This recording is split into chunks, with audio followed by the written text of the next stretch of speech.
And welcome back. What's up, what's up, what's up? It's me, Frankie. And it's me, Ian. And in the background right now, Ian, you're not hearing this, but our listeners are hearing the intro, a weird musical intro. Okay. To be honest, one that you heard earlier tonight. And I'll explain what that intro is, but as you can see from the title of this show, this is in fact the first episode where Ian and I are going to take that deep dive, Ooh, that in-depth right in review of the Attitude Era in WWF. Now, officially, we haven't hit the Attitude Era. Mm-hmm. The Attitude Era, people will say, will start either at WrestleMania 13 or at Survivor Series 1997, which we'll get to later. But I wanted to start with a little brief interlude into the Attitude Era. That way, you kind of have an idea of who the players are. Uh-huh. You met a couple of them on the episode that we watched. Yeah. And how the characters interact, and like a little bit of development, because you're going to see some development coming throughout these months of people that you won't think are big villainous characters that become the most villainous characters in the world. Okay. But I want to start out by just explaining a little bit to you and to the fans Mm-hmm. the history, a very brief history. Okay. Of professional wrestling as we know it. Okay. So professional wrestling started at fairs. Okay. As kind of like variety acts that they would do. Started in the 19th century. Mm-hmm. And at the beginning, it really was an actual event where they would have actual athletes competing. Ooh, fun. It wasn't fixed, but they realized that they could, if they fixed the matches, they could pick out champions that were both athletic and appealing to the audience to draw in more of a crowd, so they can make more money. Right. And that begins in the 1920s, when they start picking who the champion is going to be. Okay. It starts to decline during World War II, but then starts to become popular in the 50s with the advent of Gorgeous George. Oh. What becoming... What? Gorge George? Gorgeous George. Oh, I thought you said he was like humongous or like deep like a gorge. No, Gorgeous George. And so Gorgeous George would dress up very fancy. He was very flamboyant, charismatic. It was one of the first like outrageous characters. Me. What? So me. Yeah. He was like one of the first of the outrageous characters that you think of when you think of pro wrestling. Okay. He was like one of the first of those and like brought a lot of attention. And then there was a big decline. Okay. In wrestling in the 70s and early 80s. And then you have cable television that becomes in the mid 1980s, that brings a second golden age of professional wrestling in with the United States, and that's where we get wrestlers like Andre the Giant, Ric Flair. Yeah, but Frankie. I know what you're gonna say. Say it. Who is Andre the Giant?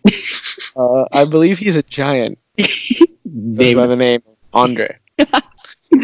No, really. Who is Andre the Giant?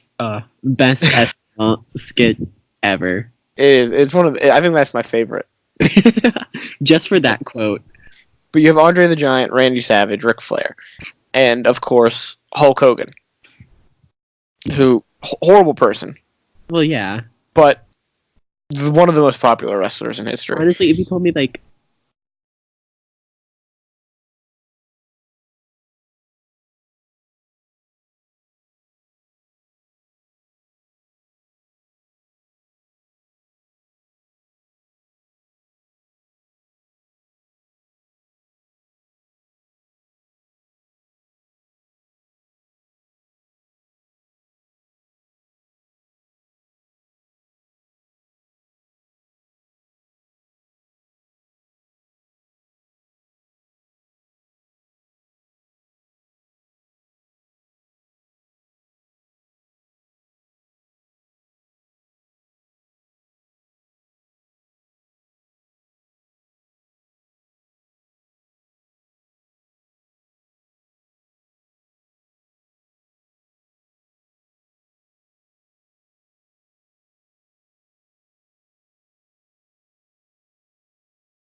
pills and alcohol. Yeah. So they go back to Shotgun Saturday Night. My favorite one. What was it? The flying nuns. Oh my god, the fucking nuns. The Sisters of Love. I love them. Which are two of the ugliest men dressed as nuns. I love it. Tending to be women. I love it. And they're managed by Brother Love. Yeah. Whose skin is oranger than Donald Trump. Oh, God. And he hits people with a Bible. He hit their opponent with a fucking Bible. And then he, hits the sisters on the head at the end of the match. He blesses them. He blesses them with the Bible. Yeah. I don't think we're going to see much of the Sisters of Love. Damn it. I think they're a Shotgun Saturday Night exclusive.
Daddy.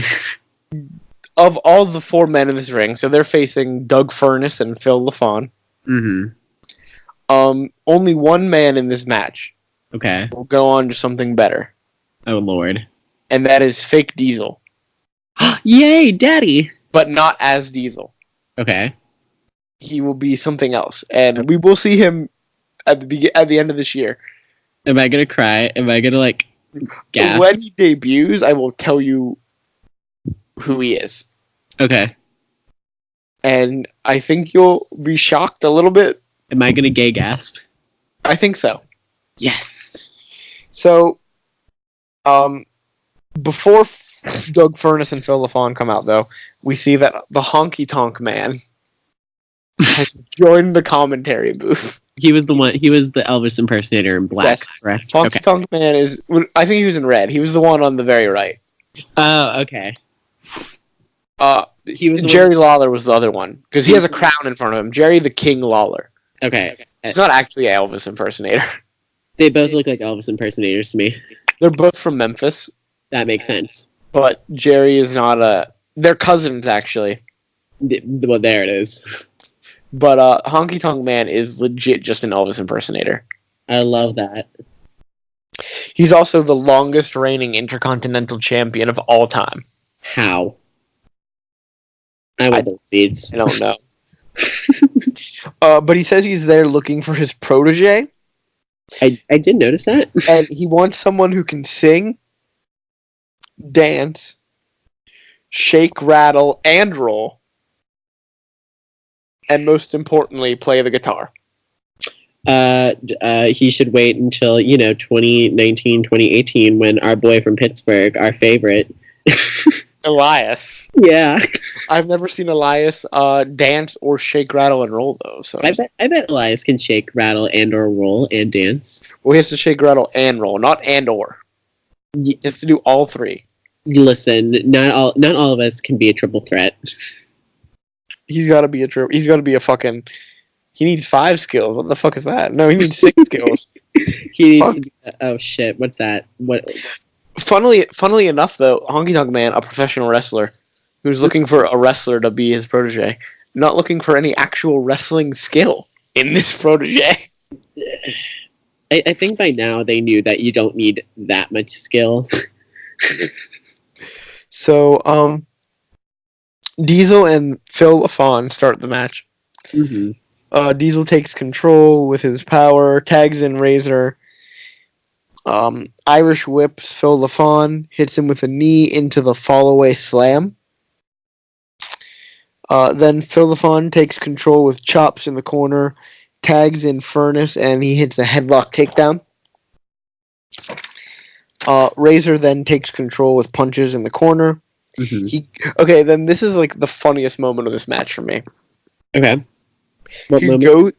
He goes to tag in Diesel. Like, he walks over to the corner with his hand out. Yeah. And Diesel just, like, fucking walks away from him. And so Razor leaves. Did you notice that? I did not. There's a moment where the camera is, like, behind Diesel. You see Razor walking towards him with his hand outstretched to tag. Uh-huh. And Diesel doesn't even go for the tag. And so Razor stands there for a little bit and then walks away. Oh, that makes sense. I think he realized he wasn't supposed to tag, and Diesel was not fucking doing it. So, Oh, can I just say that what I notice about, especially these guys, yeah, you can tell that, because obviously in order to do this, like, you need to work out. yeah, And, like, be really fit. And what I can tell in this is that you can tell that they work out more for strength and yes. looks. Some of them, yes. Some of them will look out for bodybuilders, but that's like day gone by. And what I mean by looks, I don't mean like looking like a bodybuilder. I mean just like they rely on their looks, if I may say. Okay. You know, like you have like people today, like the Miz. Like you can tell he definitely relies more on his looks. Yes. So like I appreciate that they're not like these thin, 6-packed abbed. No, they're not. Yeah, I appreciate that. I think you're not really going to get a guy like that in our run until The Rock. I mean, it's The Rock. Yeah, that's true. I don't think you can make The Rock ugly, even if you tried. Ooh, wait until you meet him, because big yikes on that. We're gonna see early Rock. I don't think you can make him ugly. Wait till you see the haircut. Does he have a mullet? Nope, it's worse. Okay. Shawn Michaels, though, has a fucking mullet. Yeah. It's the best mullet I've ever seen in my life. Cyrus mullet from the 90s. He really does. So then, Diesel... Oh no, Furnace hits a nice move on Razor, big belly-to-belly suplex. Mm-hmm. Furnace runs the rope, and Diesel just fucking punches him in the back. Then he gets in the ring without tagging, and the ref does not question it at all. These refs are the worst. Okay, but later on, there's moments where the ref does care. There are, but, like, I understand they're trying to tell a story, but, like, follow the fucking rules, guys. Come on, the rules. The rules, Ian. No, I know. I agree with you. We need order. Yeah, we do need order. Sometimes I won't care about that as much, but with this match I do. Need order. I need order. Nuggets. Diesel really doesn't do anything. He tags Razor in again. Razor hits another fallaway slam, and we go to a break. An ad break for the Royal Rumble. And this is a quote. This is a quote from the ad. Oh, God. The Royal Rumble will be the wildest, most outrageous battle in San Antonio since the Alamo.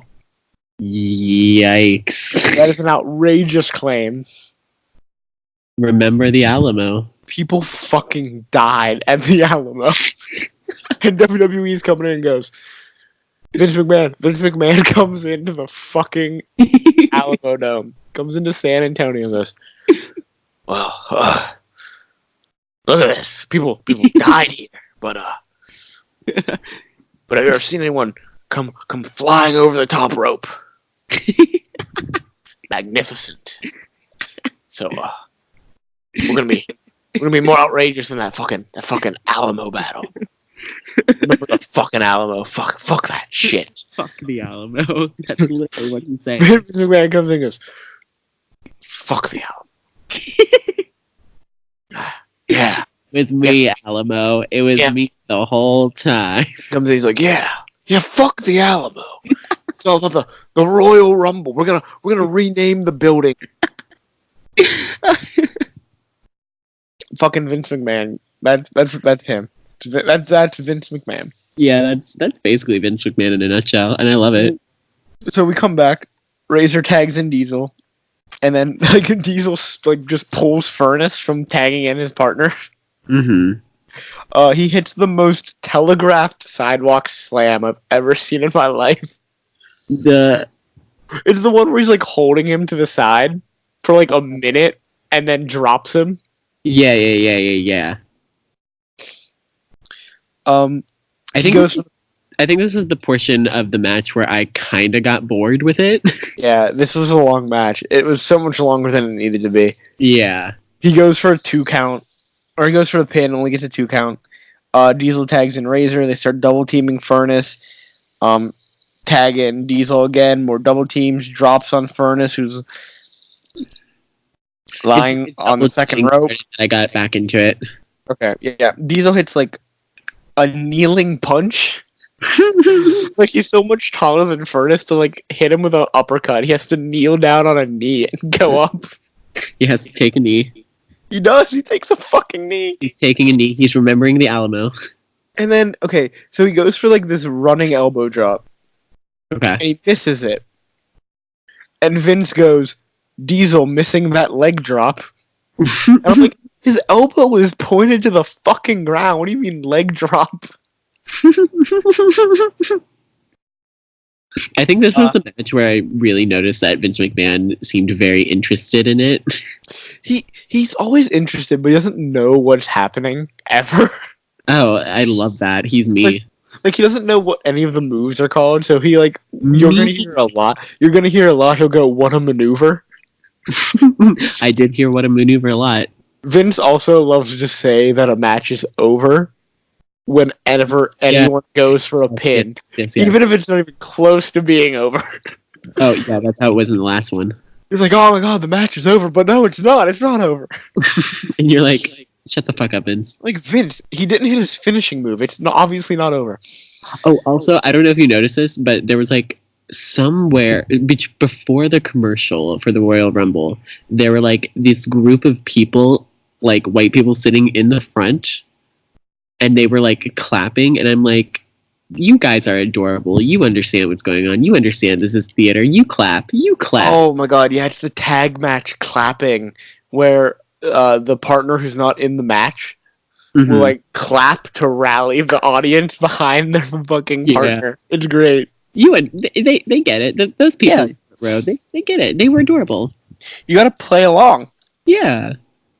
So Diesel gets up in time though to stop Furnace from tagging in LaFon. Mm-hmm. Furnace ducks a clothesline, hits a beautiful drop kick. It was when Diesel's in the corner. Oh he hits a drop kick to Diesel's back. Oh, perfect. Mm-hmm. Tags in LaFon, who hits a big Yakuza kick, followed by an enziguri, takes out Razor, spinning heel kick onto Diesel. Kick out at 2, though. Then he hits an aided sunset flip for 2. Razor tags in, Northern Light suplex to Razor. Phil LaFon tags in Doug Furnace. Razor's edge is stopped by Furnace. Who hits a Frankensteiner, which is the move when he was had his legs on Razor's shoulders. Yeah, did the fucking flip. The names of these fucking the Frankensteiner, yeah. Diesel breaks up the pin, but he's clotheslined out. They hit a modified Doomsday device into a jackknife pin. That gets the 1, 2, 3, and Furnace and LaFawn win the match. I was kind of disappointed that they won. Were you? Yeah, I wanted Diesel and Razor to win. I love Furnace and LaFawn. I think they get better throughout the year. They aren't major players, though. They're cute. They're very good wrestlers. They're good at what they do. Yeah. I just really wanted Diesel and Razor to win. I don't know why. They just seemed more interesting to me. Okay. Then we cut to the back to Bret Hitman Hart. Is this the stuff from where they play, like, last week, this is what happened? Yeah, they go to Bret, and you think Bret's going to talk? Mm-hmm. And then they immediately cut to a replay. Yeah. Like, fuck you, Bret.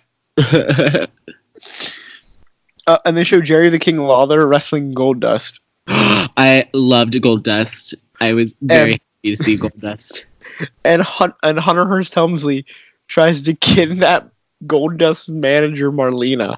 Okay, I was going to ask about that. I was like, she's getting captured. That's rapey. He literally just kidnaps her, and then he throws her at another man.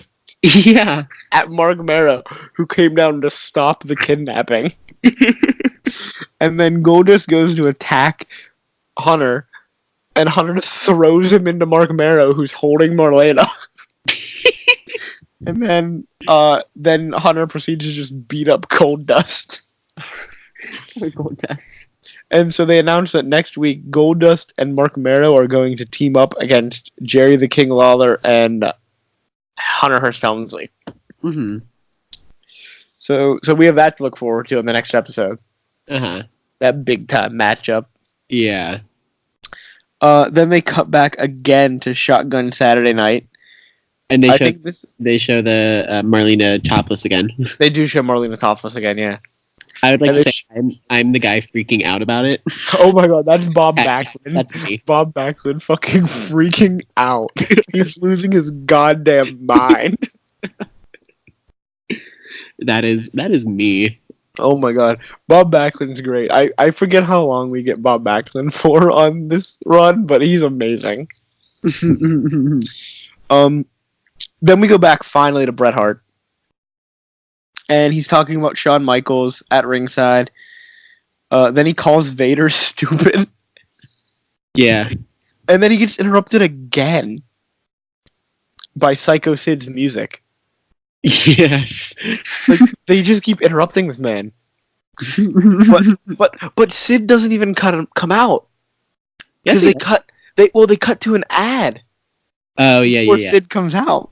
Wasn't it it's the ad for the Royal Rumble where they have those two guys, Adam and George. Yeah, and then he has like that thing that looks like a Bible verse number thing. Yeah, he has Austin 318. Yeah, it should be 316. Be Austin 316. Yeah, that was Stone Cold's big thing.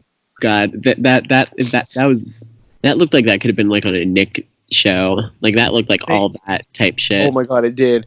And then, like, this other guy comes in, and he goes, "You're in my seat," to, I think, George. And he has to move, and he's sitting in between them. And, like, then they go, the Royal Rumble in 2 weeks. I'm like, are these three idiots going to sit in this fucking arena for 2 weeks? You're damn right they are. Oh, my God. I'm like... Because it's literally, they cap it with, this is going to be a long 2 weeks. Yeah, but they already have their tickets, so why the fuck are you waiting? Also, who let them in that early? Like I know! This is an active arena. Aren't there other sporting events happening? Also, like, they have to set up, and that's not OSHA safe. That isn't OSHA safe. Like, that's an OSHA violation. That's an OSHA violation right there. That is a very much an OSHA violation. Also, George says he put so much work into his sign, but it's a shitty sign. Yeah. Like, it just says Austin 318. It's a white, and it has, like, Sharpie on it. Yeah. One, you messed up your fucking sign, first off. Two, there was no creativity put into that sign. There was no effort. There was no... Like, you're going to see some creative signs down the line. Yeah. That one, not creative at all. That's like half of the theater department turning in papers or projects for people. I put so much work in it. It's like everyone turning in their Kelly paper in the final week. I put so much work into this. It's wrong. It's actually Kelly looks at it says Fuck. Kelly looks at it and goes, "You're wrong, though." So then we go back. Sid comes out. His pyro. His fucking pyro that spells his name. Yep, I love it when they have pyro, and I loved the old pyro because, like, you definitely can tell that they weren't technically allowed to do it, but they did it anyway. Oh my god, it's so bad, but it's great. I love Sid's pyro though because it spells his name. Yeah, like it's super cool. Super cool visuals on that. Then we go to an interview with JR. Is that him on the guy that he's talking to on stage? Yeah, that's his name's Jim Ross. Okay, we call him good old JR. Okay, he's gonna become one of the commentators. He's very good at commentating. He's better than Vince. Well, that ain't hard. It's not hard. I think you're gonna like JR. JR becomes a major player as a commentator. Okay. So he's very good at it. Is he as funny as Vince? No. I don't think he's as funny because he's not dim-witted like Vince is. Am I laughing more at Vince's dim-wittedness? I think you are. I think you're laughing because Vince is stupid. Probably. So he asks Sid if he is intimidated. And is this when the close-up of Sid comes? The close-up of Sid. And Sid is so bad, notoriously bad at promos, that I've quoted... What? I can tell. I've quoted the first part of his promo, and I want to read it to you, just directly. Sid says, "See, Jim Ross, you haven't even got a clue, because I am not intimidated by nothing." Double negative, by the way. No man that walks. Now, see, what we're standing in right here is what I consider a dying field. It is said in Syria, you have to hit or be hit. What? You have to kick or be kicking. I couldn't understand what he was actually saying because of his yelling. I know. I put the subtitles on for this to write this down. And in some cases, you have to take the camera and hit someone before you are hit first. What the fuck? Is that real? 100% not an old Syrian saying at all. You know what? Imagine. It was actually in Aladdin. It's the year 400 BC.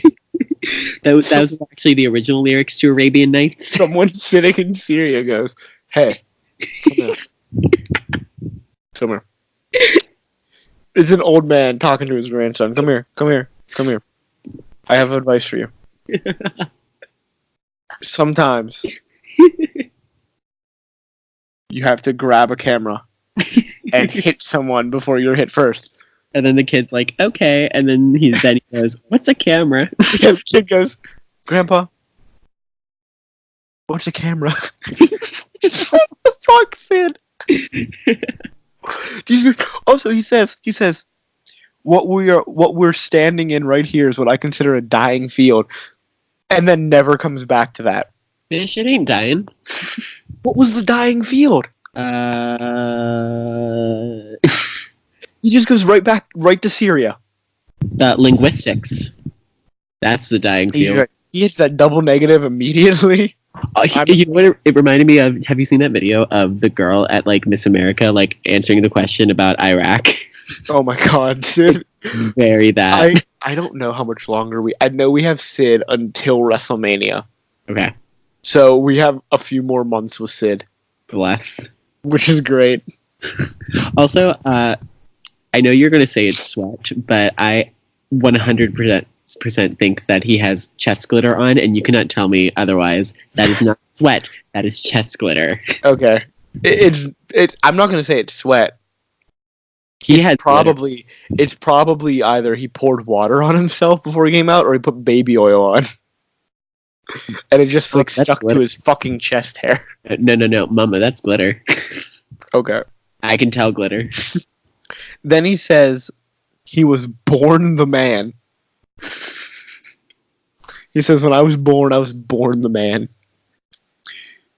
And then out comes Shawn Michaels. Fucking Shawn, he's too much for me. In a fucking trench coat. and nothing underneath it.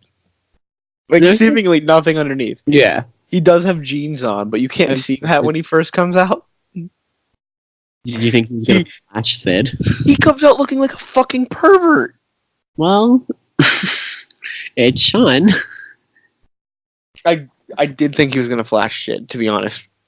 That would have been so much funnier than what happened. Well, he dances down the aisle, goes to the announce table, dances on top of the announce table, and starts stripping. And then they cut to Sid, who's just laughing and waves at Sean. He just waves to him. I love that you can see that they're breaking character. I don't think... No, they're definitely not. Because this is Sean's character. No, but at the end, they definitely break character with each other. And then Sid apologizes. He says, "I apologize." Then he starts laughing and goes, "I apologize for what I'm going to do." And then he just leaves. And then Sean continues to strip, like he's about to take off his pants. And they go to an ad break. Well, is this the Starburst? Not yet. Well, what ad was this? They go to break, but they don't actually show an ad. Oh, yes. This is one of the ads that doesn't make it because it's not a WWE ad. Yes, I do remember that now. Okay. Because then Brett comes out. Yes. And Sean is constantly calling Vince Vin Man. I bet Vince loves that. Oh my god, Vince is in love with Shawn Michaels. He wants to fuck Shawn Michaels right there. You know what? Go for it at this point. Shawn makes fun of Brett's boots. Oh, see, I love Brett's outfit. I would wear Brett's outfit. Shawn makes fun of him for wearing white boots with his fucking pink and black singlet. And saying how he doesn't have any fashion sense. I would wear his outfit. It's funny. I think it's really great that Sean's just obsessed with Brett's fashion choices. Mm-hmm. Brett gives his glasses to a fan. Yes, I was going to say that little girl, her life is made. He does that with every show he's at. Aww. He gives a pair of his glasses to his fans. Then Vader comes out. And looking like Chris Farley trying to be a wrestler. He really fucking does. His singlet doesn't cover any of his chest. There's no point to it. He might as well wrestle shirtless. He basically. His manager, they tell us, Jim Cornette, was attacked by The Undertaker the previous day on WWF Superstars. I love The Undertaker. I love seeing him. It was a great segment, too, because Jim Cornette's talking all this trash about Undertaker. And then he turns around and sees him, and then just gets the shit kicked out of him. I loved that. So we start the match with a test of strength between Vader and Brett. Mm-hmm. Vader shoves Brett off and starts taunting him by flexing. But it doesn't look like muscle, it just looks like flab. It does! So then Vader shoves Brett into the corner and starts clubbing him with his forearm. Mm-hmm. And then he throws him out of the ring. What? This part? No, keep going. Keep going. Brett throws Vader into the stairs. Then he throws Vader into the ring post. Then he throws Vader into the guardrail. We go back into the ring. Oh, no. No. Okay. No, because then Brett attempts to jump from the stairs. Oh, does he really? I don't have that written down. Yeah, he jumps from the stairs, but he jumps from there's 4 stairs, and he jumps from the second stair onto him. Brett taking those big risks. High risk maneuver. I literally thought that was a pussy move. So then, So then we go back to the ring. And Bret's in control. He hits a stomp. And Vince says, Bret Hart working the groin area. and then Bret does his tap dance. Yeah. What? Bret does like a tap dance with his stomps. Oh, yeah. He does like a football change. Yeah. Then Sean on commentary starts talking about how he's going to start doing things his way. and Jerry the King Lawler says, yeah, just like Frank Sinatra did things his way, and you know how he ended up? A shriveled up old prune. Wow. Fuck you, Frank Sinatra, I guess. Jesus Christ, they just come out and attack Frank Sinatra for no reason. What has Frank Sinatra ever done? What did he do to Jerry the King Lawler to deserve that kind of fucking attack? Probably something mafia related. Probably.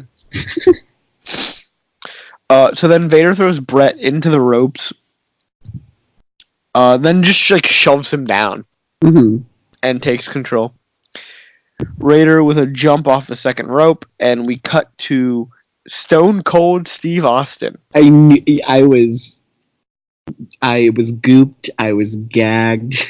Watching the match as we go to break, and this is the creepy Starburst ad. These creepy fucking Starburst people. I love it. It was so weird. I stand. And they just show us a replay again from Shotgun Saturday Night of Ahmed Johnson destroying a man on a fucking car. Yeah. Ahmed Johnson is the good guy, by the way. So then... This car. What'd you say? He said, fuck this car. Oh my god, yeah. So then Vader hits another clothesline off the second rope.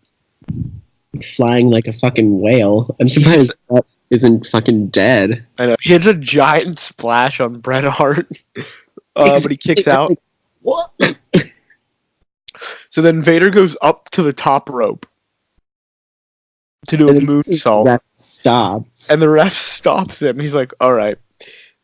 And Vader goes back down to the second rope, hits a Vader bomb. Because the ref realizes, if you do this, you are going to literally kill him. Well, that used to be his finisher. He used to do a fucking backflip off the top rope. Yikes. But he goes down to the second rope, hits a Vader, goes for a Vader bomb. Mm-hmm. But Bret hits the knees up. And then starts punching Vader, takes him down with the Russian leg sweep. Was this when my favorite reference came? I don't know. What was your reference? Oh my god. Where they cut to Stone Cold in the back and Vince says, there's trouble in River City. All I want. They're remaking, they're reviving Music Man, right? And yeah, Jackman is playing, what's his name? Harold Hill. Don't call him what's his name. How dare you disrespect me? I played Harold Hill, ma'am. No, you did, but I didn't remember the name. Don't disrespect Harold Hill like that. All I want is Vince McMahon to play Harold Hill. Well, you got trouble, my friend. He comes out. He doesn't even sing. He just like, what? Trouble here in River City. It was me, Marion. It was me. He comes out. He goes, "You're gonna solve this trouble. The Royal Rumble will solve this trouble. Just put 30 men in one ring. Fuck a band. Get the Royal Rumble. Get the Royal Rumble. Fuck the Alamo. You know what's gonna solve this problem? WrestleMania." He brings WrestleMania to fucking Gary, Indiana. Little Winthrop with his lisp fights. Fucking Wells Fargo wagon brings everyone down to the ring. It's WrestleMania 13, sponsored by Wells Fargo. The mayor's wife is part of it as well. Oh my god, that'd be the best. I do that, and then like, is there like a villain in that show? Not there's like the one salesman guy who's like, Harold Hill is trouble, and everybody's like, we've been doing this. I want that guy to be played by Stone Cold. I want Stone Cold to actually just like be the trouble in River City. Like, he is the trouble. He represents the trouble. Then she's like, he comes out like, there's trouble in River City. It's he comes out with a capital S. Oh, my name is Trouble. There's trouble with a capital S in River City. It's Stone Cold Steve Austin. It was me, Austin. It's that fucking redneck Stone Cold. So we see Stone Cold. So Brett jumps from the second rope onto Vader, and we're gonna call that rope from now on Brett's rope. Okay. Because Bret Hart loves to jump from that fucking second rope. Mm-hmm. All the fucking time. Okay. So that's Brett's rope. So he jumps from Brett's rope, goes for a cover, kick out at 2, hits a nice back suplex to Vader, goes for another cover, kick out. Then Brett and Vader both go over the top rope. I was going to say, was that supposed to happen? That looked like somebody fucked up. No, that was definitely supposed to happen. Okay. But it looked so bad. Yeah, that's why I'm like, ooh, somebody fucked their choreography. Brett's a very good wrestler, but that move looked messed up. They both go over the top rope, they exchange blows, and then Sid comes down and takes a cameraman. He just fucking grabs him. I got so confused by that, but then I was enjoying myself. Yeah. And then this is when Stone Cold Steve Austin is like, I'm going to do one hit and then I'm out. Oh yeah, he hits the Stone Cold Stunner on Brett. Mm-hmm. But the camera barely fucking catches it. Right. I think because he's like basically off camera. Do you think it sort of messed up? It was like, hey. I think the cameraman messed up. That cameraman got fired. After the show, Vince just like pulls him out. He's like, "Come in my office right now. Sit down. Do you have a family? You should play the cameraman, please. Just like, do you have a family? Yes, sir. Yes, I do. Wife, 3 kids. Wife and 3 kids. Well, I think you're gonna have to go home and tell your wife you're a fucking disappointment. Cause you're fucking fired. I think she knows. Don't you ever talk while I'm talking to you. Do you get that? Yes, sir. Alright. You're fucking fired. Now get the fuck out of my office. That's exactly how it went down, by the way. Yep, we were there. Mm-hmm. We have Watergate tapes. No, we were just there. We were there, Frankie. We were there. You at 8 months old. Me and you as a fucking sperm.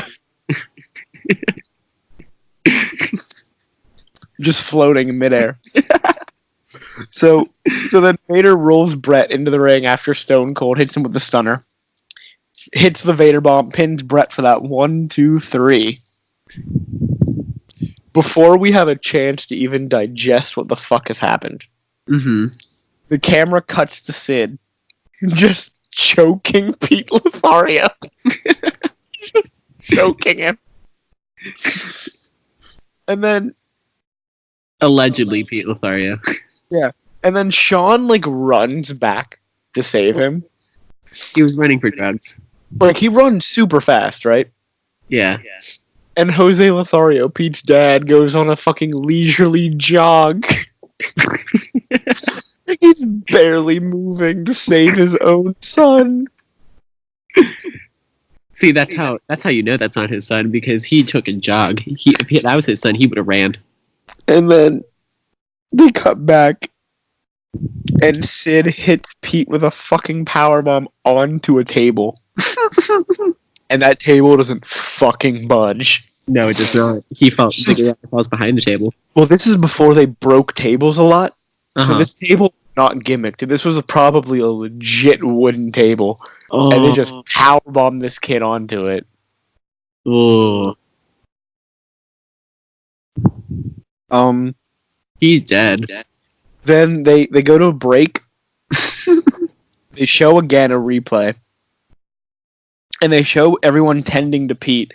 And by everyone, I mean 4 people. Yeah. Not including Jose, by the way. No. Jose is not there. Yeah, and then you have Sean, who's and like... Sean attending, who's fucking pissed. But you also... Did you notice? Fucking Aldo Montoya. The dude with the fucking yellow underwear on his goddamn face. That. But I was also more preoccupied with Sean's mic problems because he was swearing. Oh my god, he's like, I'm gonna fucking kick your teeth in. I'm like, oh my god, Sean. You're a fucking bitch. You're a fucking bitch. And they're trying to cut him out because it's edited, but like they can't cut everything. They're totally messing with his mic, and I love it.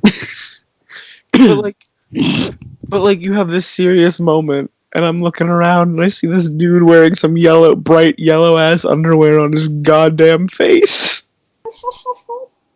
It's in fashion, Frankie. Like, what the fuck? His name is Aldo Montoya. His name is Aldo Montoya, by the way. My name is Aldo Montoya. You have killed my brother. Prepare to die. His nickname is the Portuguese Man of War. Me too. Like that fucking giant jellyfish, you know? Uh-huh. Alright, so... And then it ends with Sean in the camera saying, I'm gonna kick your fucking teeth in. You fucking bitch. Vader doesn't even get to celebrate because they just go to that. And I'm sad because I liked Vader.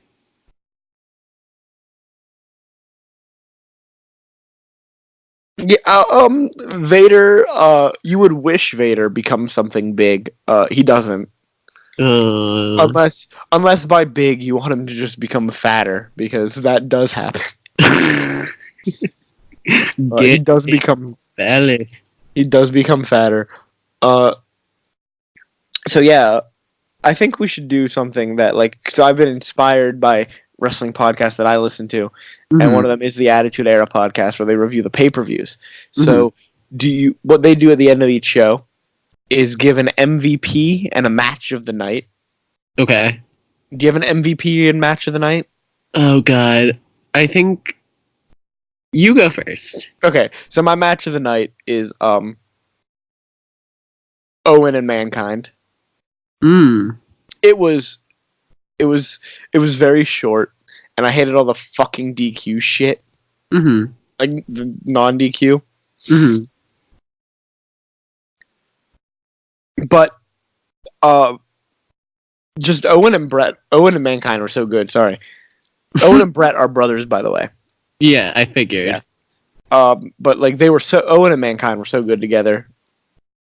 And I think it was a shocking victory too. Like Mankind just hits that pile driver really out of nowhere, gets the win. It was a quick match. It was a very good way to open the show. So I think that was my match of the night. And MVP would have to be. It would have to be Sid. Even though his promo was absolute garbage.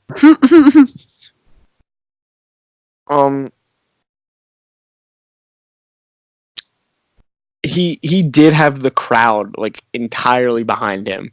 Yeah. There's a moment in his promo where he stops talking and just moves his arm back to the crowd, and they all fucking cheer for him. Yeah. He is so fucking over with this audience. So yeah, match of the night is Mankind versus Owen, and MVP is Psycho Sid. I will agree on MVP. You're picking Sid? Yeah, I think this was his show for sure. I don't think anybody else got as much attention as Sid did. Yeah. I will say that my personal match of the night was Vader and Brett. All right, Vader and Brett. Yeah. Only because, like, one, because of the Music Man reference. Yeah. It had that. And two, I think, even though, like, I knew from the beginning that Vader was going to win. Oh, did you? You cannot tell me that Vader wasn't going to win. I didn't know the result of the match going into it. Mm-hmm. I thought Brett might win. Just because I know where they're going with Brett. At this, I know, like, the overall. I don't. So going into these things, I really don't know most of the weekly Raws, what's going to happen. But I know the overarching big picture of what's happening. Mm-hmm. And I thought where they're going with Brett at the Royal Rumble compared to where they're going with Vader, I thought Brett would get the win. Huh. I think well, also, if you looked at context clues within the show and within the editing, Vader got that full thing at the beginning of the show. Mm-hmm. And then Brett got interrupted. Brett did get interrupted. Brett's whole thing is that I want to try and find out. He's kind of like the modern day. He's kind of like the Daniel Bryan, where he consistently just beats men that are bigger than him. Well, it didn't happen in this one. By being, like, wittier. But also, he had Stone Cold interfere, so. True. I also think the Stone Cold Steve Austin interference actually, like, made it better. Elevated the match a little bit? Yeah. All right. Yeah, I just really liked this match more. Okay. That's fair. So, obviously, Stone Cold Steve Austin. Yeah. We didn't get to see much of him tonight. Is he the cameo you were talking about? Yes. Yeah. So, obviously, Stone Cold is going to become the centerpiece. God bless. Of what we talk about. God bless. And so, we're going to see a lot more of Stone Cold. Mm-hmm. And so, yeah, he's going to be a big deal. He's going to be the biggest deal. Yeah. Because the Attitude Era really is defined by him, The Rock, Mankind, and Triple H. Okay. Triple H to a way lesser extent than those first three. Okay. But this is where Triple H kind of finds his own. But this is where Austin becomes the face of the company. The Rock becomes the biggest heel, biggest face of the company, off and on, depending on what they need him to do. Mankind becomes this great story as we move forward. But as we end this, like I mentioned at the beginning, this is also the Monday Night Wars, where WWE is in direct competition with WCW. Yeah. So I'm going to say that Raw's rating this week was a 2.1. And Monday Nitro got a 3 rating. Okay. So Nitro beats Raw in the war. In this little battle. Nitro is going to consistently beat Raw, by the way. They have 83 straight weeks of higher ratings. Which is why I'm bringing up the ratings, because when we get to that week of when Raw beats Nitro, now obviously we're not watching Nitro. Correct. Which is the WCW show.